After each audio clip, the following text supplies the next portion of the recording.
We are very excited to have our next guest. We have a very experienced long-term midwife who's joining us from Germany. Welcome, Jutta. Welcome. How are you? Welcome, everyone. Let me say konnichiwa, guten tag, hello, how are you, namaste to all the ones from all over the world. I'm absolutely delighted to be here. And yes, someone is just joining right now, Gail Johnson. Hi, Gail Johnson. Okay, so yes, I'll just say a few words about myself and then I'm going to start my presentation. I actually have no PowerPoint.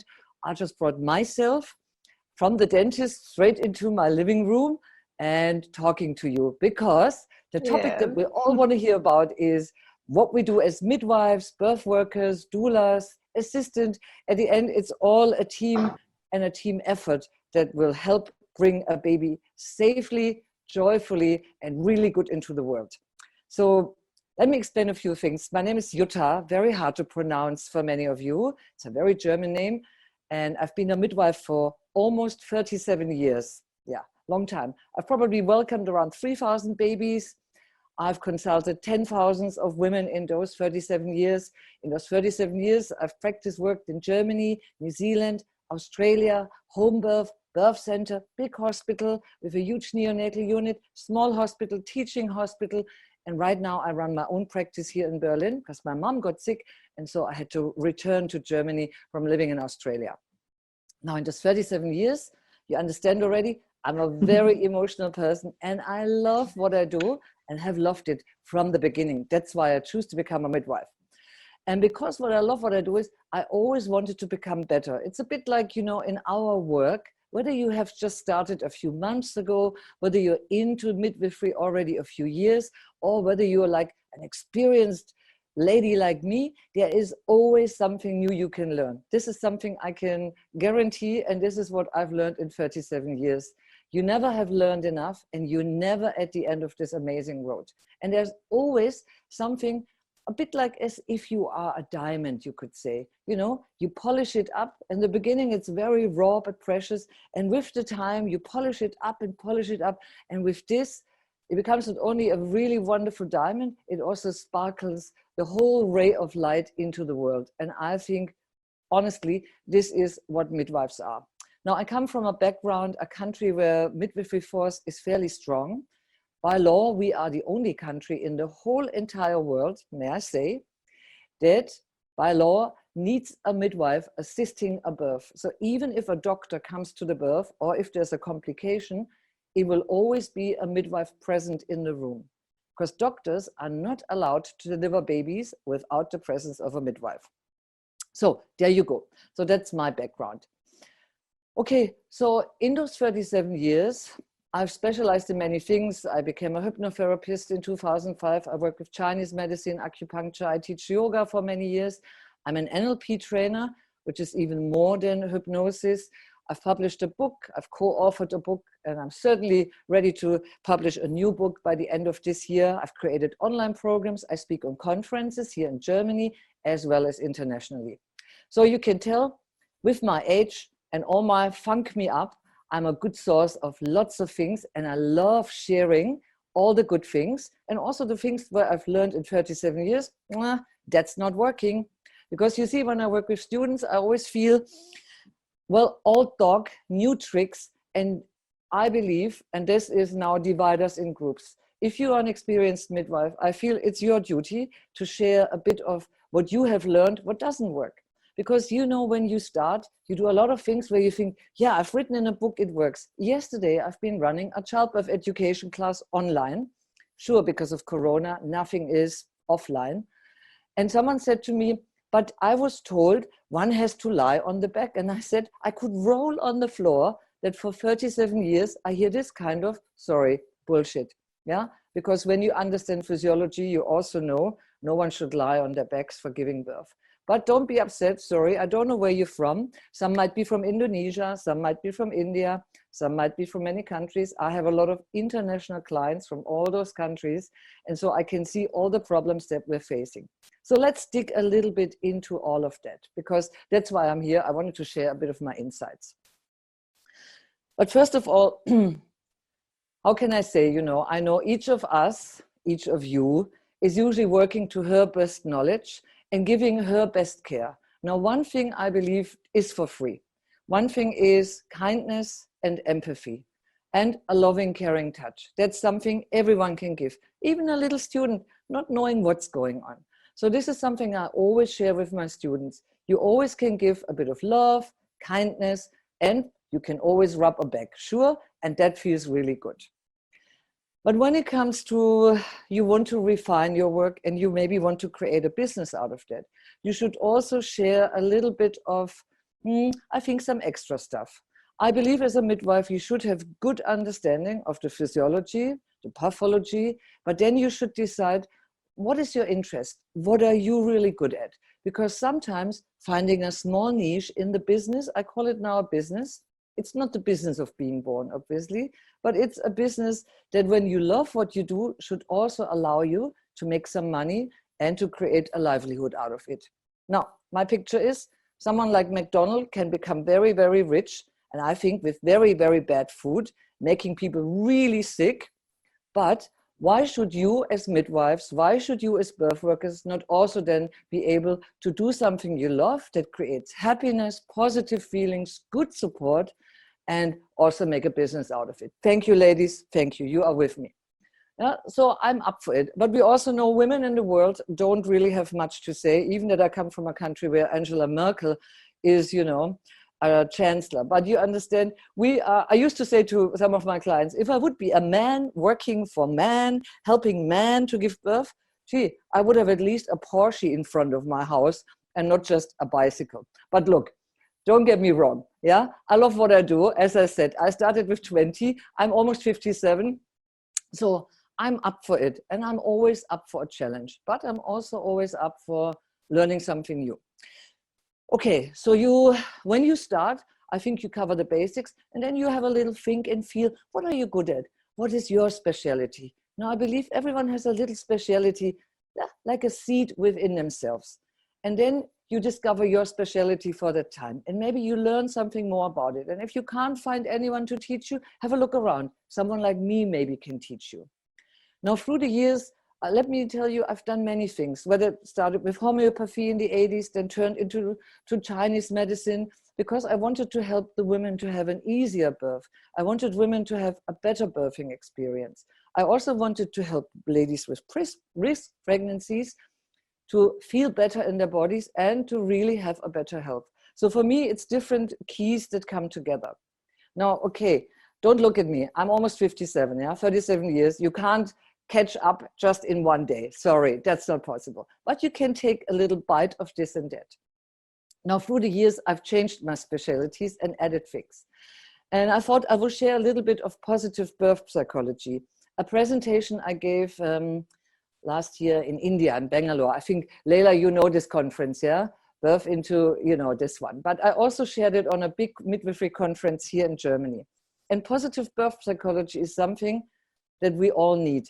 To be honest, I copied the name a bit from a man called Martin Seligman. He's a very famous psychologist. He created positive psychology, but I thought, hey, Jutta, positive birth psychology is just as good because this is what we talk about. And right now in time of Corona, I feel it's something that you can use for yourself. It's something that you can use for your clients, because here's the problem. In the times of Corona, many of your customers bail out. They say, no, don't want to see you. Oh, I'm too afraid, can't come to a class. And many of us have lost even an income. Same here. Many of my clients were like in shock. But then here's my tip, a practical tip. I got in touch with all my clients and I said, hey, this is Jutta, how are you doing? I can just imagine how crazy your life is. Some of us in total lockout, we are in part lockout.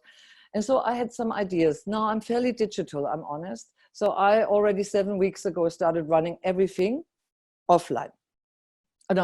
Online. Get a confusion here, offline, online. Yeah, in the room, out of the room. Anyway. But also I felt like sometimes just having a short chat, I don't mean you always have to speak an hour. Having a short chat to someone, just asking, how are you? And to ask, what do you need? What can I do for you? Now, if you're in the situation that you attend births and suddenly you're not allowed to attend births anymore because maybe you're a doula, then you have to find an in-between business, yeah, and something you can still offer to your clients. Now, I gave a webinar about that. It's important to prepare yourself for the birth, regardless whether your partner can come or not. And I'm not sure if in all countries that are present right now, partners are allowed at the birth. In India, I know partners are yet not allowed at the birth. In Germany, partners came into the labor room in the 80s. So it's a diverse, how can we say, topic.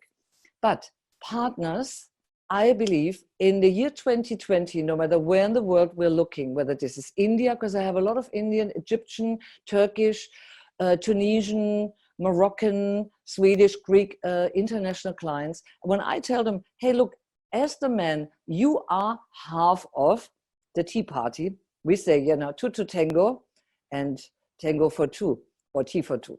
So I explain to them the important role that they have. First of all, bonding with the baby and connecting with, well, the woman they love, hopefully, and that they could be a vital part of that. So I think also Corona can be a chance, because usually if the man loves the woman, he wants to help her. So you can tell the man there's many things that you can already do at home before the woman goes to the hospital, because regardless of where you are in the world, you want to go to hospital fairly late, right? You don't want to expose yourself to a lot of bacteria, germs, viruses, and best is if you arrive in the place of birth fairly late. Put your thumbs up if you agree with me. Yes, correct? Yes, that's at least what I teach in Germany. So in this niche, you can still offer to teach something to the woman, how she can feel more confident, how she can brief herself into a positive state of mind, many different techniques that she can use, so that when she makes it to the hospital, the midwife is delighted, because hopefully the cervix is what, 6, 7, 8 centimeters, okay? So that's a win-win for everyone. Now, in positive birth psychology, what I said about, which is something for all of us, we also speak about a word that is very fashionable right now. It's called resilience. Now, I asked someone, do you know what resilience is? Or are you just using the word like because it's fashionable? People looked at me. I said, well, true resilience, particularly right now, is for me to find something good in everything. And find something good in everything means to me, have a look. What could be a positive outcome, even from something like Corona? Maybe a small conference like we have it right now. Suddenly we connect, you know, Fatima, Ifat, Leila, Augustine, Noor, Sarah, can't see the other names. Yeah, so you understand. Suddenly we become visible. Oh, Samreen Bazik, okay, thank you. So there is something positive in everything. Everything has two sides, yin yang, day, night, yeah, moon and sun. So in our daily life, I believe, I wouldn't really say the word duty. Yeah, it sounds so heavy. But I think it's one part of my perspective that yes, everyone has ups and downs right now. Everyone has their own worries. Yeah, whether it's about your children, your family, your business, many things. What's the future going to be like? But let me share with you what I did from the beginning. From the beginning, when this virus arrived, I told myself, okay, I'm going to just stay healthy. I'm going to make something out of this crisis for myself.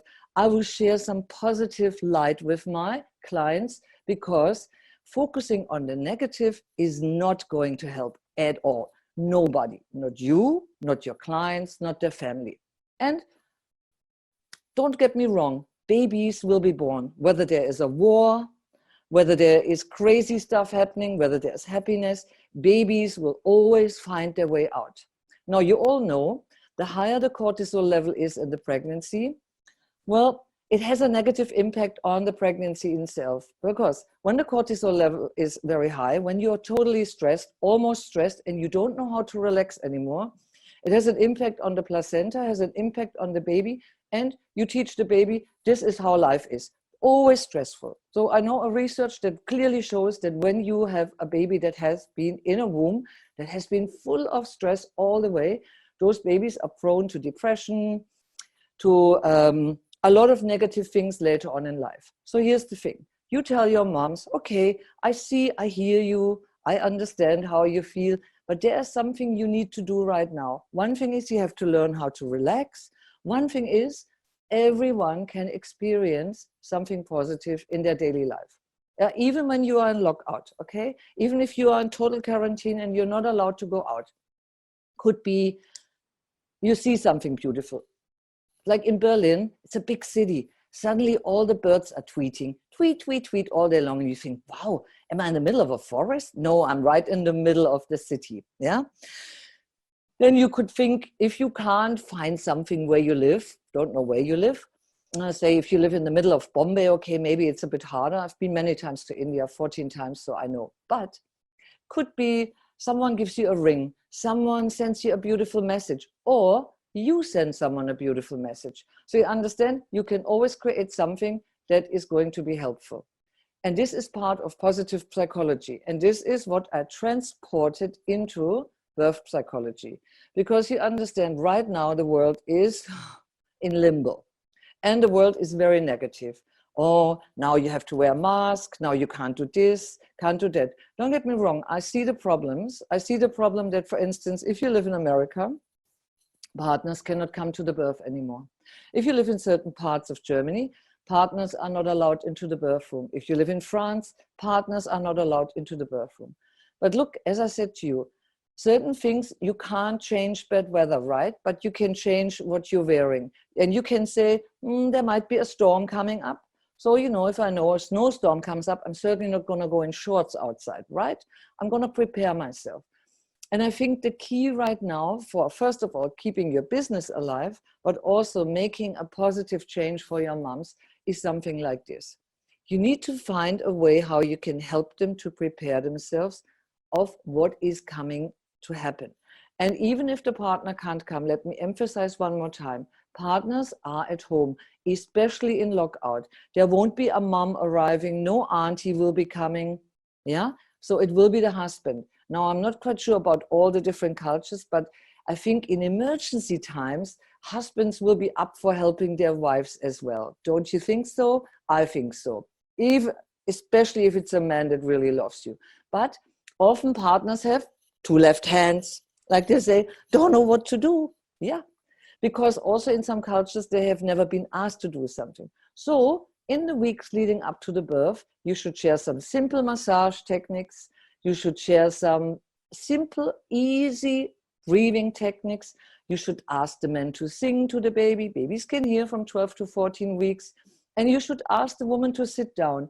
In the morning, write down 3 things that you think you're grateful for. Like this morning, I was grateful for, well, the sun was shining. Okay, sun was shining. Then I had a dental appointment. I'm grateful for having a good dentist, yeah? It's really, and I'm honest, I'm a coffee lover. So every morning, coffee is in my, I'm grateful for. Seems boring, but I love good coffee. So every morning, I thank the farmer somewhere in the world for making, yes, exactly, ladies, a great coffee bean that brings me such great joy. And I'm honest, I buy one that is, you know, organic, where the farmer gets really good money. So I always feel like this is good. Yeah. So I like to share a little bit of that stuff. And then really in the afternoon, you should look back on the day and say, hey, what have I done really well today? Now, when we're done, I will think, Jutta, you gave a great presentation. Yay! You created smiley faces. I hope at least. Yeah, thanks. But I also will put something very simple in it. Yeah. I spoke to someone who felt a bit down, and I had a chat to her and I said, look, you can do this, you can do that. And that will help you to feel better, at least for right now. Now, I know I can't turn you to an NLP trainer. I can't teach you how to release trauma in just 20 minutes, but you understand the point where I'm coming from. Now, as I said, let me bring it back to the point, a bit of empathy, a bit of I listen to you, I hear you is something each and everyone can do, no matter where you are in the world, no matter who you are, no matter how skilled or not skilled you are. Yeah. So I see Victoria is putting a headband up because she thinks, yeah, this Jutta is really right. This is what I do every day. But you see, I think midwifery is very special. I mean, nursing is also special, but midwifery is this whole connection of a professional midwife to a woman that is in a very, very special journey in her life. Okay, when you recover from a long sickness, it's the same thing. But I think because pregnancy is so unique, I mean, I always tell women, God, yeah, you're Wonder Woman. You can grow babies in your womb. Isn't it amazing? I mean, a whole human being. I say, yeah, it has been around forever, but still, it blows my mind even after 37 years. So, to create a loving connection from the mom to the baby, from the dad to the mom to the baby, and also having a bit of fun, because I think a bit of fun is something people need nowadays. And yes, I understand how the situation is. It's the same here. People cry into the phone and they tell me they are so scared and this and that. So that's why I offer my clients, I can see you in 2 meters distance. If you don't want to leave the house, I will Skype you, Zoom you, WhatsApp you. And I believe WhatsApp is something almost everyone in the whole world has now. And you can even put a little picture. And sometimes I just send a quick message and I say, hey, lovely lady, how are you going? Now, to say I'm very complex, okay, I have to tell you, because I do a lot of different things, whether it's teaching yoga, nutrition, have been a vegetarian for 43 years. So, everything is, how can we say, permeated by everything. Everything weaves into each other. But as I said to you, I don't know how big your skill range is, but I know that you can do something for your clients. But the first person you have to start with is yourself. Because how can you look after someone? How can you share some positive thoughts? How can you give some joy and happiness if you are not in a good state yourself? Now, as I said, I understand you all have your own life, your own package, whatever it is, and it could be this or that. But there is something in NLP that I use for trauma work, achieving things. We call it the coach state. And we could call it the midwife state. It wouldn't matter, that when you meet your client or before you talk to your client, you put your stuff aside and you just tell yourself, right, I'm Fatima, I'm the midwife, I'm going to speak to my client and I want to give her the best that I can give her at this point. So leave all your baggage outside, inhale, exhale, tell yourself, I'm centered, I'm good, I hear you, I connect with you, or something like this. Yeah.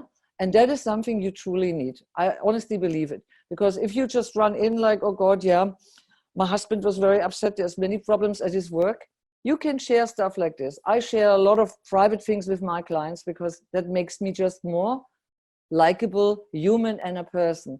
But I also always see that this is the time that I give to my clients. So I want to hear what's going on for them. I want to help them find solutions for their problem, because what you want is, you don't want to focus on the problem. You want to focus on the solution. Okay? That will make the difference. A lot of people always just focus on the problem. I'll give you an example. I have a woman in my care that a few years back was pregnant, had a beautiful pregnancy, was not in my care, had a midwife with visiting rights that would go along to the birth, but she developed an undetected, very, very bad HELP syndrome that was only detected while she was giving birth. Now, keep it short because I know you know what that is. She almost lost her life in labor ward because she almost ruptured her liver. And she almost lost her baby as well. And so her husband was very much against having another baby. So this woman has her child in kindergarten, where one of my clients has her child in kindergarten. And so, these ladies were having a chat. The kids are already 4.5 years old. And so the woman that was in my care because of trauma said, oh, Jutta, I have a midwife. She wrote a book. I think you should read the book. So the woman read my book in just one day. And then rang me, because then she said to this other woman, now I really want to see who this Jutta is. I think I need to talk to her. So the husband and her came, and we had just a conversation about what had happened, how it could have been prevented, and whether she wanted another baby. Because she said, I want another baby. And the husband said, no way. And I said, I understand, because you don't want to lose your wife. Yeah, you say, I love children, but we have a lovely boy, and I rather keep my wife happy and alive. Anyway, 4 months after our talk, she rang me and she said, Jutta, suddenly my husband came to me and he said, okay, I think let's try. On the first hit, she fell pregnant. So now she's pregnant. But you see, the story is still there. So I said to her, give me all the facts. And we looked at all the facts. So this was the problem. But I said to her, let's focus on a positive outcome. So let's set up a good system, sure, of good care, good medical examinations, yeah, seeing a specialist clearly, yeah, we're not going to risk anything. But also we focus on a lot of things that are positive and possibilities for her. So like, doesn't need a C-section, maybe needs to go a little bit earlier into birth, watch this and that and watch this and that. And now this woman is already 27 weeks and she feels really good. So I said to her, you can tell me your story once and then we focus on the positive things and we focus on solutions. Because if you just dig around the problem over and over and over again, you'll never get out and you never find a positive aspect of it. So let me have a look on the timing. Okay, almost finished this spontaneous presentation. I'm honest with you. I could share so many stories with you of women that had 3 C-sections and achieved her 4th birth vaginally. Yes, I just want to tell you the range of things is so big and there are so many things where we can help. But one thing is for sure, one has to have good skills, because if you are up for things like this, you have to know whatever you're doing really well. And you also sometimes have to say, my word is, I'm optimistic, but I'm also realistic, okay? So I do not say everything is just gonna go like this. Sometimes I will also say, time for a good C-section, because that is exactly what we need right now. So this is a little bit of my life, my work. And I think, Augustine, tell me, it's 24 minutes. Yep. Not quite sure. You're perfect. You've done it. You've done it perfectly. You've shared so much beauty and you just have rave reviews, by the way. This audience is freaking out about how much they love you. Victoria says that you can speak all day long. She will be listening. And Samri says that moms are so lucky to be in your care. And basically everyone thinks your points are perfect, brilliant perspective. You can teach me, dear, says one. And everyone really loved your presentation. So thank you so much for sharing your wisdom and your heart with us. Well, may I say thank you all. And I have to say, yes, if you want me to share something with you, if you want me to teach you, I'm sure we'll find a way, especially, can I say, in this digital age. Just keep in mind, when I was a small kid, yeah, the calculator was just born and we were not allowed to use it in school. When I was a teenager or a young woman, the first computer, big as a whole room, just came into place. So for me, I'm not old. You can tell I'm very young, yeah, in my spirit, in my soul, and I think also in my body, yeah. But I have already seen so many changes coming, even in my lifetime, that I think I'm so glad that Corona happens in a digital time, because it allows us to really connect. And I'm so delighted to see all of you, even that I don't see all of you, because I think you're many more. But I really hope I see all of you again. And I hope that you connect with me. And then let's see what we can do. I'm sure Leila, she seems to be a very creative lady. I'm sure she will have an idea. Augustine as well. And I would say, thanks for having me as a guest. And well, thanks. And find me, you know, you can find me on all social medias and connect with me. Unfortunately, I can't send you my book, because I tried to send my book to the US as well as to Bangladesh. But no, the mail, all packages came back. Frankfurt said, nothing happening. I'm so sorry, yeah. I'm so sorry. Otherwise, I would have, you know, given a few gifts. Okay, ladies, keep the good work up. And thank you so much. I'm going to stay a little bit online. Sorry, I have a couple of very ready clients that I have to see. But really, thanks for having me. Have a wonderful rest presentation and stay happy, safe, and look after yourselves. And don't let a virus get you down. We can do that. Okay? Thanks for that. Thanks. Thank you, Jutta. Thank you so, so much. Let's go to Leila now. She's going to introduce the next panel.